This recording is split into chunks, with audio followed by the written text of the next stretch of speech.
চাষ করে খান, কৃষক, জমি জায়গায় যারা চাষ করেন তাদেরকে কিন্তু আরবিতে কাফের বলা হয়। কি আরবিতে কি বলে? আরবিতে তাদের কাফের বলা হয়, বাংলায় চাষি বা কৃষক বলা হয়, ইংরেজিতে ফার্মার বলে। জিনিস কিন্তু একই।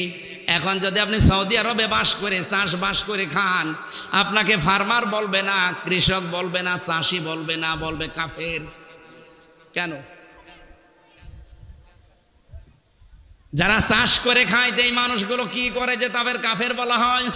তারা জমিনের ভেতরে বীজগুলো বপন করে উপরে মাটি দিয়ে ঢেকে দেয়। কথা বলে না কেন? এই পৃথিবীতে যেই মানুষগুলো আল্লাহর কোন বিধান জানার পরে গোপন করে রাখে, চেপে রাখে, জানতে দেয় না, এগুলো এক প্রকার কাফের। আর বাংলাদেশে এই কাফের বেশি।